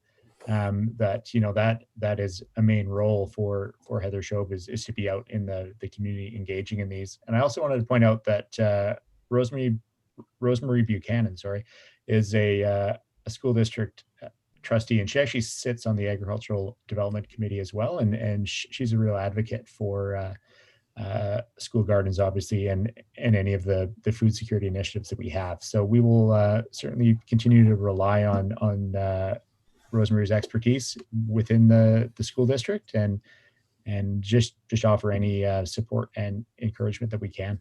Thank you. Sounds great. Thank you. Director Cote, please go ahead. Thank you. Mr. Dyer just explained. Thanks. Great. Okay, so I do believe we have a motion now. I have lost track as to whether or not the motion has been moved and seconded. It has been. Okay, so lacking any more comments, all those in favor? All opposed? Motion carried. All right, thank you very much. Okay, so that brings us to staff reports. Specifically the EOC update with Heather. Oh, there you go. Thank you and welcome back. Please go ahead. Thank you. So good afternoon, everyone. I'll just give a brief update, starting with the provincial update. So there's been an increase in number of COVID cases recently. Over the last 4 days, there were between 83 new cases and 123 new cases per day provincially. There are 1,386 active cases in the province, and there's an additional 3,063 people who are under active public health monitoring as a result of being exposed to somebody with a known case. There are 7 active cases in the Vancouver Island Health Authority, with 3 of these being located in the central Vancouver Island Health Service Delivery area. VHA just started recently reporting active cases in the Health Authority by North Island, South Island, and Central Vancouver Island. This info can be found on VHA's website and is updated frequently. Yesterday, Dr. Henry amended the gatherings and events order, closing all nightclubs and standalone banquet halls. Liquor sales in bars, pubs, and restaurants must cease at 10 p.m. and must close at 11 p.m. unless they are providing a full meal service. Music must be no louder than the volume of normal conversation. Dr. Henry acknowledged that summer's ending and many people are returning to their jobs and kids are returning to school. She encouraged everyone to cut back on their social interactions to reduce their risk of contracting COVID. She continues to reiterate that being indoors and in close face-to-face contact for extended periods of time will increase your risk of getting COVID. Today, just as the board meeting was started, Premier Horgan, Dr. Henry, and Minister Dix outlined their pandemic preparedness plan as we move into the fall. So they're investing $1.6 billion in healthcare. They're expanding the flu immunization plan, providing 2 million doses of the flu vaccine. They're increasing contract tracing and case management by hiring an extra 600 people. And they've developed a new hospital at home program to provide patients care at home rather than being in the hospital. To facilitate this new hospital at home program, they will be recruiting and providing on-the-job training for up to 7,000 healthcare assistants. And locally, our EOC remains open. The shower facility for the vulnerable population continues to be open at the Echo Field House and is continuing to be funded by the province. We continue to meet bi-weekly with West Coast General Hospital, RCMP, Fire Department to discuss our COVID response. And we're continuing on with communications. And I'm sure everyone knows, but school starts tomorrow, which I think has a lot of mixed emotions for parents and kids alike. And I would be happy to answer any questions.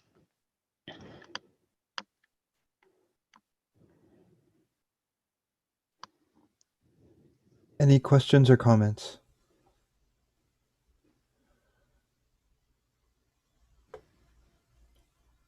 Okay, seeing none, I think I'd like to thank you for your update and that it's important for us to keep tabs on what the province is up to in regards to those types of considerations. So I think the silence is somber here. I think this is folks waiting to see if things will get better or not. I think it's important for us to all, as members of the board, to maybe hit up social media and remind people that we're getting into an era or a time now where people are going back to school or getting back into work. So paring down social interactions is going to be important because it has to balance out.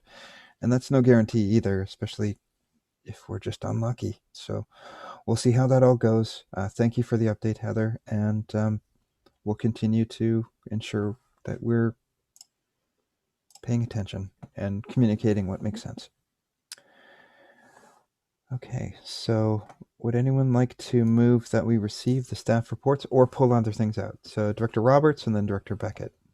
Comments? No comment. I just like to move that the board of directors receive the staff reports A to C. Okay, and Dr. Beckett, would you like to second? Yeah. Okay. All right, with that in mind, all those in favor? All opposed? Motion carried. Okay, that brings us to a lack of committee reports and then into member reports. So item 10.3A, Director McNabb.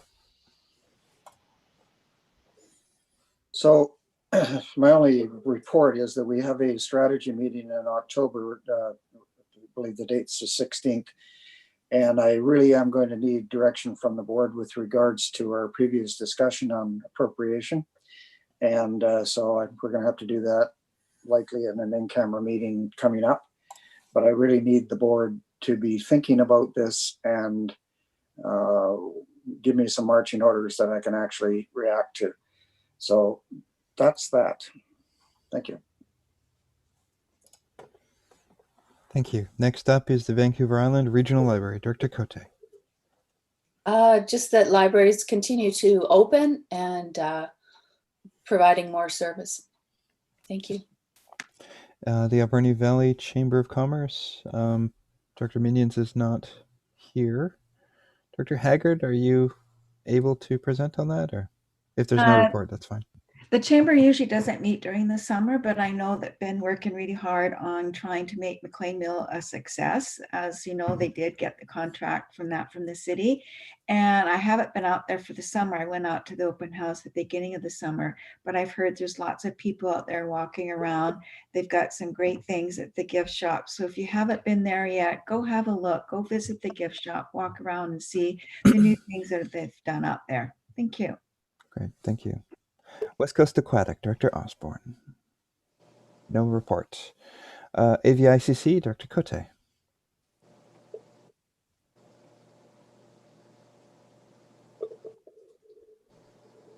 Oh, Dr. Cote, AVICC. Any report?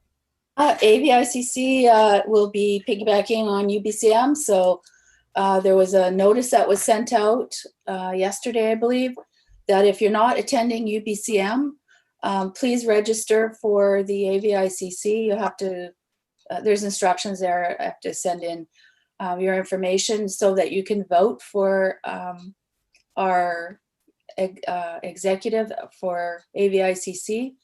There is Councillor Cindy Solda that's running, and I'd really like us all to make sure that we're voting for our local representation. And once again, I was acclaimed, so I'll be your new first vice. Thanks. Nice. And Dr. Bodnar, my apologies. I missed the Air Quality Council. Yes, we haven't had a meeting yet this fall. There was none during the summer. Okay, thank you. All right, Beaver Creek Water Advisory Committee. Okay, we haven't had a meeting, but I could report that the Lamarck Road project is moving along, albeit not at the pace that I would like to see it move. So I don't know if I'm just a taskmaster that wants to get things done in a hurry, but it really seems like they're kind of back shelving it almost. So hopefully that's going to get put together before we got a lot of rain and turns into a lot of mud on the side of the road out there. But people want to get their lives back, and it's been a couple of months now. The other thing I'd just like to report here that I think that the staff and the board maybe need to look at is over the last few weeks, I've had on the weekend several phone calls with regards to response, both with regards to garbage collection, our water system, and other things that if you delve into our website, you can find contact numbers, but the website tends to now be like the phone book used to be. Mm-hmm. And these emergency contact numbers should be on the front of the book, not stuck in the middle of it where people have to kind of wade through to find who to get a hold of if they got water rushing into their basement from the water system.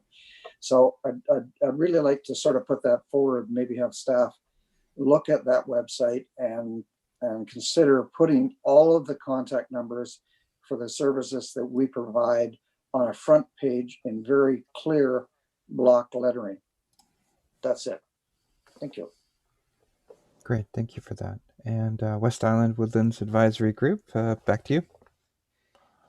We haven't had a meeting, just the last little bit of conversation with regards to the transfer of the TFL. And it'll be interesting to see if WEWAG's still part of the system or not when we go forward. So thanks. That's a good thing to mention. And I'm sure that will be brought up in conversation somewhere on that side. Okay, Agricultural Development Committee, Dr. Shannon.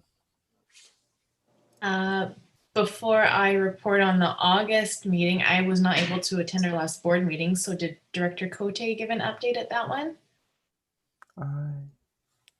Go ahead. The minutes were included, I believe, in our agenda. Well, I did do an update.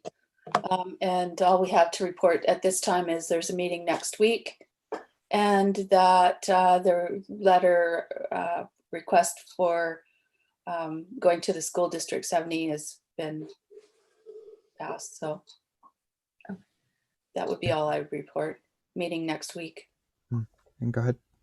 Thanks. I would just add that when we got the minutes, there was also a comment that just a reminder that the Alberni Fall Fair, which would have been this weekend, is gone virtual.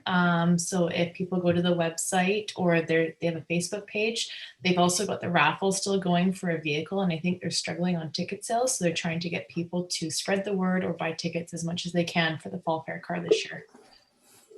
Is there anything we can share on social media? I'm sure I can find it and post it on my page, and then we can go from there. All right, then send it to me as well, and I'll And I can, if we want, I can also forward the email to the board. Okay, good. Dr. Cote? There's a email that came from Grow Local extending the season and a virtual fall fair. So there is information. Okay. Through email. All right, thank you. Are there any other reports? Okay, seeing none, could we receive the reports from members? Lots of hands. I'll say Dr. Roberts and Dr. McNabb. All those in favor? All opposed? Motion carried. Okay, so that brings us to item 11, unfinished business. Item 12, late business. Item 13, if Elena, if you're still on, if you have any questions, now would be the time. Or if there are any questions from the email or the non-panelists, so I guess the attendees. Mr. Chair, I'll speak to that. Please go ahead. So we had no attendees in the Zoom webinar, so no public today, so no questions or comments from Zoom attendees. And there were no email submissions received as well. And it looks like Elena's gone. So I think we're all in the free and clear. That brings us to recess. I'm wondering if folks are willing to have a bit of a break so I can run to the washroom and back. Oh, I'm not sharing, so I guess I can just leave and come back because we'll be recessing to go to the hospital district. Is that correct? I think it is. Yes, that's correct. What say you? Do we want to have a break until 3:30? Yeah? Okay. So when we reconvene, it will be under the stewardship of Chair Osborne. Okay, thank you, everyone, and I'll see you in 5 minutes.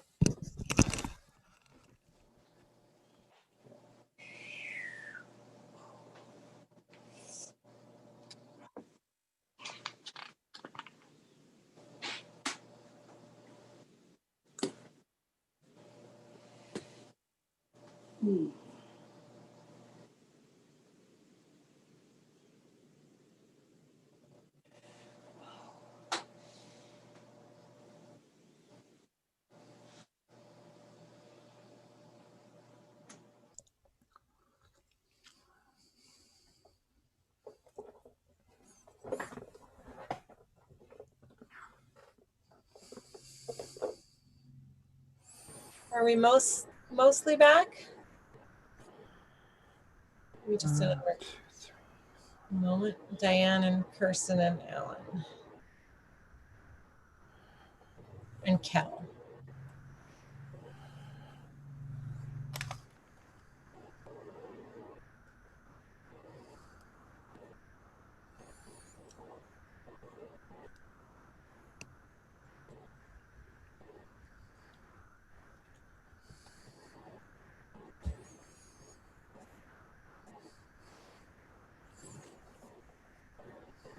All right, there's Kel.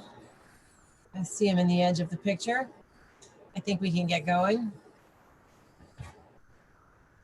All right, so I will call to order our Regional Hospital District Board meeting for Wednesday, September 9th. It's 3:31 p.m. Recognize that we are conducting our business today. I think we are all in Nechala's territory and express our gratitude for that. And I just note too that we're still recording and live streaming on YouTube. And I'll ask for a motion to approve the agenda, please. Thank you, Director Roberts, seconded by Director Bodner. All in favor? Thank you. None opposed? Motion carried. All right, we have the meeting minutes from the Board of Directors meeting that was held on August 26th for adoption. Move adoption. Thank you, Director Jack. Seconded by Director Cote. Any errors or omissions noted in those minutes? Seeing none, all in favor?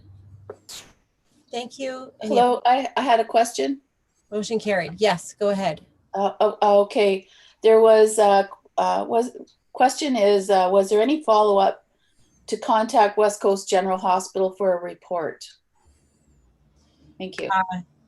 Okay, why don't we get to that when we talk about the West Coast General Hospital in the reports section? Is that okay? Great. Okay. So no correspondence or requests for decision. So we'll go into our reports. Banfield Health Center, Director Beckett. Thank you very much. No report at the time. Okay, thank you. Alberni Clayoquot Continuing Care Society. No report. Our meeting is the end of next month. Okay, thank you. West Coast Native Healthcare Society. Thank you. No report. They have an AGM coming next week, I believe. Tofino General Hospital, I don't have anything new to bring to you today. Anything from Director Roberts or Director Cole? Nope. Okay. And the Alberni Clayoquot Health Network, Director Cote? No report. Meeting is next week. Great. Okay, West Coast General Hospital, anything from anyone? Director McNabb? I was just thinking that in our last report that we had from Heather, she indicated that they were having meetings with regards to the hospital. I don't know if Heather has anything out of that to give us, but is she still online here? I don't think she is. No, she's no longer online. That's it. Thank you. Director Cote, did I see your hand? Yes, thank you. So it would be my question from earlier. Yes. Was there any follow-up regarding West Coast General Hospital reports? Because we had asked them previously if we could have quarterly or semi-annual reports. Yeah. I haven't heard anything for quite some time. No. I'm busy, but we haven't. So I think maybe what we could do right now, if the board was willing to, is just pass a motion and ask our staff to contact say Marie Duperreau and request a meeting or request an update and ask her to come to the next hospital district meeting. Would that suit? I see a thumbs up. Okay. Would somebody like to make that motion? I would make that motion, but don't we have reports to receive reports first? We haven't, we're in the middle of it, so I think we're fine to do it in this Okay, one. so I would make that motion. Okay. Thank you. And seconded by Director Jack. Any questions around that? Comments? Okay, all in favor? Thank you. Motion carried.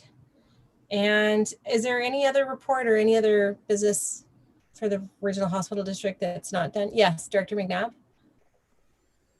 So I should have brought it up when we were just doing this last piece, but I think it is important that the West Coast General Hospital chimes in a public sort of forum like this, because things have changed up there. I mean, I'm spending quite a bit of time in and out of there with my wife's situation, but things have changed. They are going about business, but it's certainly a different format than the public is used to, and I think that needs to be explained to the public sort of on an ongoing basis when their ability to access the hospital is substantially different than it was before.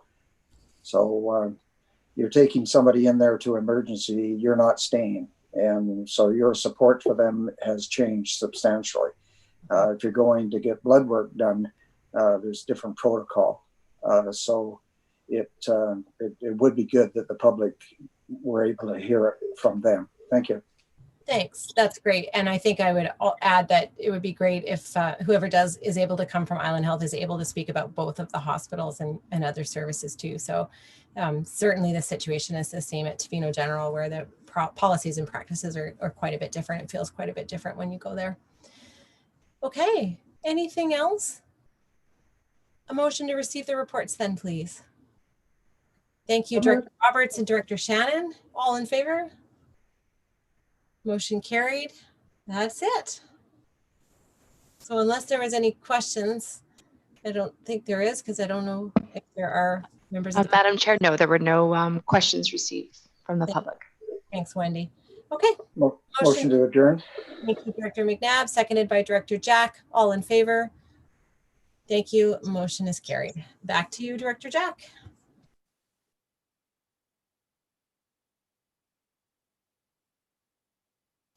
Okay, that brings us into reconvening into the main agenda. So the next item is item 16, actually. And the one thing to note is that we're adding 2 more reasons to go in camera. And those are, in addition to 91G, which is litigation or potential litigation, there's 91J, which is information that is prohibited, or information that is, if presented in a document, would be prohibited from disclosure under Section 21 of the Freedom of Information and Protection of Privacy Act. And then the third reason would be under Section 21(1)(a)(2) of the FOIPA Act, information that would reveal commercial, financial, labor, relations, scientific, or technical information of or about a third party. So those are the 2 items that have been added to the references within the motion to go in camera. So would anyone like to make the motion to go in camera? Thank you, Director Shannon, seconded by Director McNabb. Would anyone like to